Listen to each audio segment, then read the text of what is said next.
আমার গুলুমুলু বউটা কি করে? কথাটি বলেই আমি ওর গাল দুটি চেপে ধরলাম একটু। ব্যথা লাগে, প্লিজ গাল দুটি ছেড়ে দাও আমার। আগে কিস করব তারপরে ছেড়ে দিব। এই না, তুমি আমার ঠোঁটে কামড় দিতে দিতে শেষ করেছো। আমি ঠিকমতো খেতেও পারি না। আচ্ছা ঠিক আছে, কামড় দিব না। তোমার মিষ্টি কথায় আমি রাজি হচ্ছি না। তুমি একটা ছলনাময়ী পুরুষ। আমি হাসতে হাসতে বললাম, ছলনাময়ী নারী হয় জানতাম, কিন্তু পুরুষ? হ্যাঁ পুরুষ। তারপরও ওর হাত ধরে বললাম, বউ দাও না একটু আদর করতে। তারপর ওকে আদর করতে যাবো এমন সময় কলিং বেলের শব্দ হলো। তোমাকে আর আদর করা হলো না, আমি দেখে আসি। দরজা খুলতেই আমার মা ফোঁস করতে করতে ব্যাগ রেখে বলল, আমি আর থাকবো না এই সংসারে, আমি আর থাকবো না। আমার কোনো সম্মানই নেই। হঠাৎ তুমি এভাবে দৌড়ে দৌড়ে এলে, কি হয়েছে সেটা তো বলবে। বললাম তো আমি আর থাকবো না এই সংসারে, আমার কোনো দামই নেই, আমার কথার কোনো দামই নেই, থাকবো না আমি। বাবা কোথায়? আমি তোকে কি বলেছি তোর কথা কানে যাচ্ছে না? মনে মনে ভাবলাম এ কি ঝামেলায় পড়লাম। মা বাবার কিছুদিন পর পরই এরকম ঝগড়া হয়। আমি বুঝতে পেরেছি তুমি আমার বাবার সাথে থাকবে না, কিন্তু বাবা কোথায় সেটা তো বলবে। পেছন থেকে দৌড়ে দৌড়ে বাবা এসে বলল, সন্ধ্যা চলো বাড়ি ফিরে চলো, আমার কিন্তু কোনো দোষ নেই। মা মুখ ফুলিয়ে আছে। আমি বললাম, হয়েছে, কে কার সাথে থাকবে না থাকবে সেটা না হয় পরে চিন্তা করব, আগে ফ্রেশ হয়ে নাও, দুপুরের খাবারটা খেয়ে নেই। হ্যাঁ এটা ঠিক কথা বলেছিস, পেটের মধ্যে কেমন জানি মোচড় দিচ্ছে। কি রান্না হয়েছে বৌমা? চিকেন আর ইলিশ মাছ। বাবা ঢেকুর তুলে বলল, এখনই তো খিদে আরো বেশি পাচ্ছে। আমি গেলাম গোসল করে আসি। বাবা চলে যেতেই মা আমাকে বলল, দেখলি কেমন বেহায়া, এমন একটা মানুষের সাথে আমি কিভাবে সংসার করি। আমি কাছে গিয়ে বললাম, মা তুমিও ফ্রেশ হয়ে নাও, খাবারটা খেয়ে নেই তারপর কথা হবে। তারপর কোনো রকমে বুঝিয়ে মাকে পাঠিয়ে দিলাম। আমিও আমার স্ত্রী দুজন দুজনের দিকে তাকিয়ে মুচকি হাসলাম। দুপুরের খাবার খেতে বসলাম। বাবা ভাতের লোকমা মুখে দিয়ে আনন্দে বলল, এরকম রান্না খাই না কতদিন। এরকম রান্না যদি প্রতিদিন আমার ঘরে হতো, পেট ভরে দুটো ভাত খেতে পারতাম। সাথে সাথে মা রেগে মেগে বলল, কি বলতে চাচ্ছ? আমি তোমাকে রান্না করে খাওয়াই না নাকি? নাকি আমার রান্না ভালো না? এরই মধ্যে বাবা মার আবারও ঝগড়া লেগে গেল।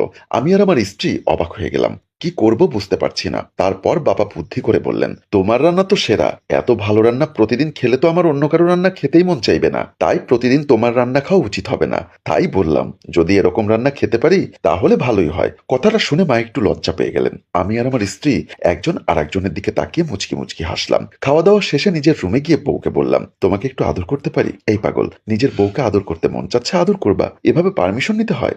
জানি নিতে হয় না, কিন্তু এমন দুষ্টুমি করি তোমাকে ভালোবাসি বলে। পাগল একটা, তোমার পাগল, তোমার জন্য পাগল। কিন্তু যদি দেখি কখনো অন্য মেয়ের দিকে তাকিয়েছো, সেই দিন বুঝবে মজা। তারপর আমরা কিস করতে যাব এমন সময় বউ বলল, চুলা কি হয়েছে চুলায়? আরে খাবার কিছু রয়ে গেছে, সেগুলো গরম করতে দিয়েছি, চুলা বন্ধ করতে ভুলে গেছি, একটু যাও না। আমি একটু বিরক্ত হয়ে বউয়ের মাথায় একটা বাড়ি দিয়ে আস্তে করে বেরিয়ে গেলাম। রান্নাঘর থেকে ফেরার সময় দেখলাম মা বাবার রুমে মা আর বাবা পাশাপাশি বসে হাসাহাসি করে কথা বলছে। ছোটবেলা থেকে দেখছি তারা কিছু হলে ঝগড়া করে, একজন আর একজনকে নিয়ে সংসার করবে না, একসাথে থাকবে না, এ ধরনের নানান রকম কথা বলে। কিন্তু সেটা ক্ষণিকের, একটু পরেই তারা আবারও একসাথে আগের মতো হয়ে যায়। তাদের দুজনের মুখে হাসি দেখলে আমারও ভালো লাগে, তাই আমি আর সেদিকে গেলাম না। ওরা ওদের মতো থাকুক, এটা ভেবে নিজের ঘরে চলে গেলাম। ঘরে গিয়ে দেখি আমার বউ বিছানায় হাঁটু জড়িয়ে ধরে বসে আছে, তার চোখে কোণে জল। কাছে গিয়ে বললাম, কি হয়েছে? তুমি আমাকে এত ভালোবাসো, কিন্তু আমি যে তোমাকে একটা সন্তান দিতে পারলাম না। আমি চুপ করে রইলাম। বিয়ের আগে নার্গিসের একটা অ্যাক্সিডেন্ট হয়, এরপর তার জরায়ুতে আঘাত লাগে। আর বিয়ের পর আমরা বাচ্চা নেওয়ার অনেক চেষ্টা করেছি, কিন্তু ডাক্তার বলেছে নার্গিস কখনোই মা হতে পারবে না। ওকে শান্ত করার জন্য আমি হেসে বললাম, তুমি আবার এসব কি শুরু করলে? আমি কি তোমাকে কখনো বলেছি নাকি? তাছাড়া সন্তান তো দত্তক নেওয়া যায়। আমরা না হয় কোনো অনাথ আশ্রম বা এতিমখানা থেকে কাউকে নিয়ে আসবো, সেখানে যারা থাকে তাদেরও কেউ নেই আর আমাদেরও কেউ নেই। নাসরিন আমার হাত ধরে বলল, তুমি কি সত্যি বিষয়টাতে একটুও কষ্ট পাও না? আমি আবারও চুপ মেরে গেলাম। আমি জানি তোমার অনেক কষ্ট হয়, কিন্তু তুমি আমাকে কষ্ট না দেবার জন্য কিছুই বলতে চাও না। আচ্ছা তুমি কি আরেকটা বিয়ে করতে পারো না? আমি রেগে ধমক দিয়ে বললাম, নার্গিস এইসব কথা তুমি আমাকে আর বলবে না। বললাম তো আমরা এতিমখানা থেকে কাউকে দত্তক নিয়ে আসবো, এখন এসব কথা নিয়ে আর ভাবতে হবে না। আমি আলোটা নিভিয়ে শুয়ে পড়লাম, কিন্তু নার্গিস গভীর ভাবনায় পড়ে গেল। আমি একটু খেয়াল করলাম, সে এখন হয়তো ভাবছে আমাকে বিয়ে করিয়ে সন্তানের মুখ দেখাবে, যেটা সে আগে কয়েকবার আমাকে বলেছে, কিন্তু তাতে কোনো লাভ হয়নি। পরদিন সকালবেলা ঘুমিয়ে আছি, হঠাৎ আমার চোখের সামনে কিছু ভেজা চুল এসে পড়লো। আমার ঘুম ভেঙে গেল। আমার শালী গোসল করে ভেজা চুল দিয়ে আমার ঘুম ভাঙাচ্ছে। ঘুম ভেঙেছে তাহলে? অনেকক্ষণ ধরে চেষ্টা করছি ঘুম ভাঙানোর। কখন এসেছো? এই তো সকালে।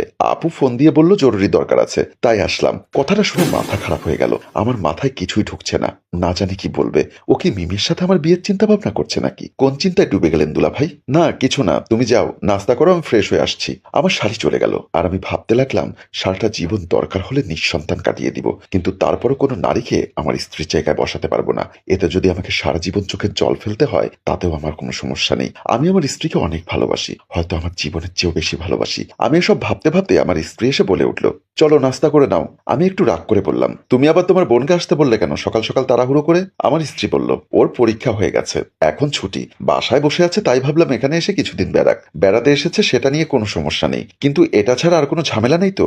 নাসরিন একটু চিন্তা করে বলল, আর কি হতে পারে? আমি চুপ করে রইলাম। বুঝতে পেরেছি তুমি কি ভেবেছ, আমি ওর সাথে তোমার বিয়ে দেওয়ার চিন্তা করছি। আমি তাকালাম ওর দিকে। সেটা হলে তো ভালোই হতো, কিন্তু আমার স্বামী যে আমার জায়গায় অন্য কোনো নারীকে বসাতেই পারে না, অন্য কোনো মেয়েকে ছুতেও পারে না, আমাকে প্রচন্ড ভালোবাসে। সেটা যখন বুঝতে পেরেছ, তাহলে আর এই চেষ্টা করবে না কখনো। আমার স্ত্রী মাথা নেড়ে সম্মতি দিল।